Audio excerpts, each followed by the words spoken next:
namanya regenerasi sel. Regenerasi sel jelas membutuhkan makanan, ya. Sel itu meregenerasi seperti ini, membelah diri, ya. Anda lihat nih ya, kelihatannya gampang ya, simple nih ya. Dari satu sel, ya sel yang biasa, kemudian Anda bisa lihat panah ya.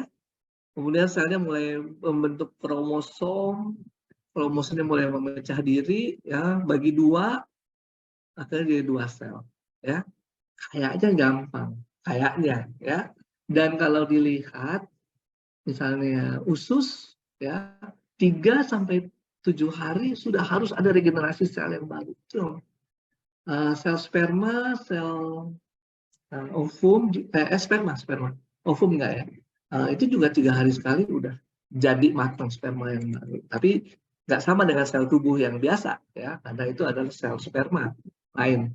Tapi emang ada tubuh yang cepat sekali melakukan regenerasi, ya, 3 hari sudah harus regenerasi, ya. Tapi ada yang lama sekali mau regenerasi, ya, misalnya sel saraf, sel otot itu nggak cepat regenerasi, ya. Apalagi kemudian membentuk sel baru, ya, yang kemudian bisa berfungsi sama seperti sel yang lama, itu nggak secepat itu, ya. Nah, ternyata sel yang katanya membelah diri dua itu kompleks ya, nggak segampang itu juga. Kita lihat isinya ini segini kompleks nih, ya. Segini kompleks dibagi dua, bukan cuma kromosomnya aja nih. Kalau kromosom yang saya tunjuk dengan panah warna ungu ini ya, begini banyak tuh harus membagi dua, ya. Dan ini kalau Anda lihat bentuknya hanya bulat saja, ya. Yang bisa seperti ini kan stem cell, bukan yang lain-lain ya. Karena yang bulat ini lebih gampang membelah diri daripada kalau selnya udah terbentuk, ya. Kalau ini lihat nih, ya. Sel epitel nih yang cepat membelah diri juga. Ada di kulit, ada di permukaan usus. Bentuknya cuma kotak-kotak aja, lebih simpel. Tapi kalau udah ribet kayak sel otot, ya, sel saraf, itu ribet, ya. Kalau sel ini cepat ya, imunitas, sel darah merah itu cepat ya. Gampang lah membelah diri ya. Sel lemak lebih gampang lagi, paling gampang karena bulat-bulat doang ya. Makanya kalau kita gemuk gampang ya. Tapi orang gemuk fitness bikin otot nggak cepat ya. Otot tuh kita butuh waktu banget untuk bikin itu. Jadi harus latihan rutin, latihan beban, proteinnya harus cukup baru ototnya jadi ya. Nah, sekali lagi ini stem cell ya. Stem cell itu kita udah dapat bekal. Tiap-tiap jaringan tubuh setelah kita lahir ada stem cell yang menjadi bekal untuk membelah diri sampai kita mati. Kalau nggak terjadi pembelahan sel, maka fungsinya terganggu. Nanti kenapa nih bisa terjadi pembelahan sel? Tadi berkaitan dengan irama sirkadian, jam istirahatnya, makanannya cukup apa enggak, kandungan-kandungan makanan itu sesuai dengan kebutuhan apa enggak. Nah, ini kan berubah ketika kita puasa, ya kan? Irama sirkadiannya berubah, ya. Sehingga kemudian pada saat awal-awal puasa nih, ketika kita memasukkan sumber energi nutrisi semua, tapi ususnya belum pada kondisi yang siap untuk menerima makanan. Karena mulai aktifnya jam 8.30 tadi, ya. Nah, itu yang menyebabkan kemudian barangkali nggak efektif nih nutrisi ini diserap, ya. Nah, itu yang kemudian kita harus lakukan aklimatisasi, ya, adaptasi, ya. Nah, biasanya sih kalau kita punya keluhan lambung segala macam, mungkin awal-awal puasa, setelah itu kita akan beradaptasi 2-3 minggu kemudian, ya. Nah, kalau itu kita mau enak 2-3 minggu sebelum puasa ya kita mulai duluan adaptasi dengan jam makannya dan sebagainya. Nah, sekali lagi jam makan nih, mungkin kita mulai pikir-pikir nih ya, benar mungkin jam makannya jam 6 sore aja, ya, melihat dari irama tubuh kita, ya. Tapi sekali lagi ini masing-masing orang akan spesifik, nggak sama, apalagi mereka yang kerja shift ya. Kalau yang punya kerja shift, 2 hari pagi, 2 hari siang, 2 hari malam, 2 hari libur, itu agak rumit ngatur jamnya, ya.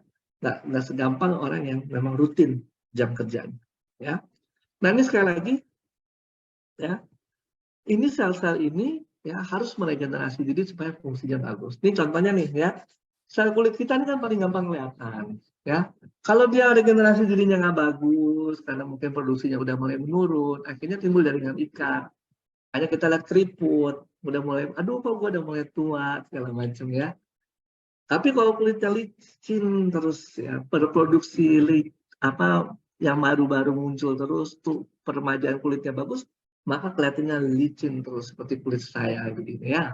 Kelihatan muda terus dan berseri karena regenerasinya bagus ya. Tambah happiness ya. Nah, kalau itu terjadi tentu apa namanya? Fungsi itu berjalan dengan baik. Dan itu bukan hanya terjadi di kulit, kulit jelas kita gampang kelihatan, terjadi di mata dan sebagainya. Nah, ini yang saya bicara juga di usus. Kenapa saya bicara di usus? Ini usus kita nih ya, jonjot-jonjot usus nih, kalau yang kita sebut dengan babat, ya, itu juga harus ada sel-sel yang 3 sampai 7 hari harus melakukan regenerasi, ya. Ususnya rapat banget, ya, rapat banget sampai molekul-molekul besar tuh nggak bisa lewat. Karbohidrat, protein itu nggak bisa lewat. Harus dicacah kecil-kecil yang namanya peptida baru bisa lewat. Atau asam amino, itu tuh protein ya. Kalau karbohidrat juga nggak bisa gede-gede itu lewat. Harus dicerna dulu sampai jadi kecil-kecil, bisa namanya glukosa, bisa namanya disakarida, gula-gula sederhana, itu baru bisa masuk. Ya. Nah, kalau tidak terjadi regenerasi sel usus yang bagus, bocor. Namanya leaky gut, ya, bocor. Sehingga yang bocor ini masuk sih segala macam yang nggak perlu-perlu dari dalam saluran cerna kita, yang nggak perlu-perlu yang harusnya jadi feses, jadi kotoran tiap pagi, masuk akhirnya menimbulkan radang dan sebagainya, ya, dan kemudian merusak organ-organ tubuh yang lain. Jadi teorinya sekarang timbulnya cancer, timbulnya apa semua adalah dari sini. Regenerasi sel usus yang nggak bagus. Dan itu memang juga bisa terjadi sebagai dampak perubahan pola makan atau perubahan nutrisi yang kita makan, ya, perubahan dari jam irama sirkadian kita, sehingga tadinya ada waktu yang cukup untuk usus meregenerasi diri, ini jadi nggak cukup. Akhirnya cuma sebagian yang meregenerasi, sebagian enggak, timbul kebocoran-kebocoran tadi, ya. Dan ini kita nggak tahu di mana ya. Kenapa nggak tahu? Usus kita 7 meter panjangnya, nggak tahu di mana. Sama juga kalau kita bicara tentang plak pembuluh darah. Sumbatan pembuluh darah nggak tahu di mana letak. Ada 100.000 kilometer panjangnya pembuluh darah kita. Di mana ada plaknya kita nggak tahu. Kita baru tahu ada plak di situ kalau timbul keluhan. Berarti sudah ada sumbatan yang cukup besar. Ya, sama juga seperti ini. Leaky-nya di mana nggak tahu. Tapi kalau kita udah mulai diare, oh wah, ini berarti ada sesuatu di usus kita, ya.